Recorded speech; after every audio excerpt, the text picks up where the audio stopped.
Incidents যেগুলা আপনাদের মাধ্যমে আমাদের চোখে পড়ে, যেটাকে আমরা কোনোভাবেই মেনে নিতে পারি না। প্রশাসনের উপর আমাদের আস্থা আছে, বিশালগড়ে যেন ফার্দার এরকম আর ঘটনা না ঘটে এবং যারা এই ঘটনাগুলো করেছে আগামী কালকের মধ্যে যেন অ্যারেস্ট করা হয়, বোল্ড যেন ডিসিশন নেওয়া হয়, সেই লক্ষ্যে থানায় আসা। এডিশনাল এসপি ছিলেন, এসডিপিও ছিলেন, ওসি ছিলেন। ওনারা আশ্বস্ত করেন এই জিনিসগুলো আর ঘটতে দেওয়া যাবে না এবং যারাই ঘটিয়েছে, যেই বর্গেরই হোক, যেই দলেরই হোক, যেই সম্প্রদায়েরই হোক, কালকের মধ্যে অ্যারেস্ট করতে হবে, একটা আলটিমেটাম দেওয়া হয়েছে এবং ওনারাও আমার সঙ্গে সহমত পোষণ করেছে। আমরা বিশালগড়ে এরকম ঘটনা ঘটতে দেব না। আমি বিশালগড়বাসীর ভোটে আমি বিধায়ক হয়েছি। এটা প্রশাসনের পুরোটা বিষয়, প্রশাসন সঠিকভাবে দেখছেন এবং আবারও বলছি, বিশালগড়ের বিধায়ক হিসাবে এগুলা বরদাস্ত করা হবে না। আগামীকালকের মধ্যে ওনারা কথা দিয়েছেন, প্রশাসনিক লোকরা, পুলিশের লোকরা, উচ্চ স্তরের যারা আছেন তারা কথা দিয়েছেন, আগামীকালকের মধ্যে সেটার ব্যবস্থা গ্রহণ করা হবে এবং যারাই করেছে ওদেরকে রেহাই দেওয়া হবে না। এটা আমি দায়িত্ব নিয়ে বলছি। আপনারাই জানেন, আপনাদের মাধ্যমেই দেখি এরকম সমাজদ্রোহীরা অনেক সময় আপনারা বিভিন্ন রাজনৈতিক দলের নেতৃত্ব বানিয়ে দেন, নেতা বানিয়ে দেন।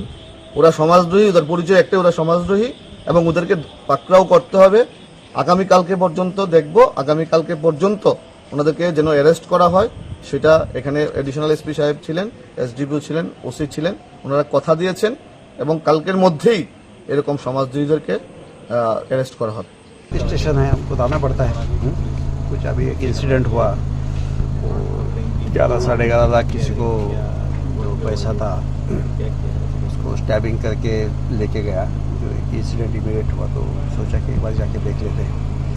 तो अभी चल रहा है इंक्वायरी वगैरह, ट्रैकिंग करने की कोशिश कर रहे हैं, जल्दी पता चल जाएगा।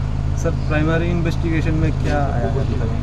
नहीं, प्राइमरी इन्वेस्टिगेशन तो अभी जो विक्टिम है वो खुद ही हॉस्पिटल में है, तो उसके पास जब तक डिटेल नहीं मिलता है तो अभी तो हम हमारे तरफ से अंदाज लगा रहे हैं। हम जितना भी हमारे पास सोर्स है वो देख रहे हैं, और वो सब जब एक्चुअली इन्फॉर्मेशन आएगा तो FIR रजिस्टर होगा, इन्फॉर्मेशन आएगा तो जल्दी डिटेक्ट हो जाएगा। सर वुमेन केस उसका जो ओसी का जो गार्डियन है जो किडनैप हुआ, उसके बारे में क्या कहना चाहिए? नहीं, उसका भी अभी सभी जगह नाकाबंदी किया है। जब डिटेक्ट मतलब पकड़ में आएगा तो पता चल जाएगा कि उसके पीछे कौन है। सर ओवरऑल विशालगढ़ के लॉ एंड ऑर्डर सिचुएशन पर क्या कहेंगे? ना लॉ एंड ऑर्डर तो नॉट ओनली विशालगढ़, पूरा स्टेट में कोई दिक्कत नहीं है। ठीक है, पिछले 3 साल से देख रहे हो, ठीक है, तो बीच में अगर इलेक्शन साल छोड़ दिया तो हर साल क्राइम कम हो रहा है। सबसे इम्पोर्टेंट है कि जो प्रॉपर्टी क्राइम है, जो NDPS है, ड्रग्स है, इसमें पूरा कंट्रोल है। लॉ एंड ऑर्डर इशू नहीं। अब ऐसे इंसिडेंट होने के बाद तो डिटेक्शन यही ऑप्शन है। सबसे पहले ऑप्शन है तो प्रिवेंट होना है, तो प्रिवेंटिव एक्शन तो हम 60-70% हर साल बढ़ता है, तो इसलिए क्राइम तो कम हो रहा है। बट अभी ऐसे स्पोराडिक जब इंसिडेंट होता है तो उसके पीछे कौन है वो देखना हमारा काम है। जो कुछ भी हो रहा है विशालगढ़ में, इसके पीछे कौन है आपका कोई? उसके पीछे क्रिमिनल है, जो गुनहगार है वही रहेगा ना उसके पीछे। लास्ट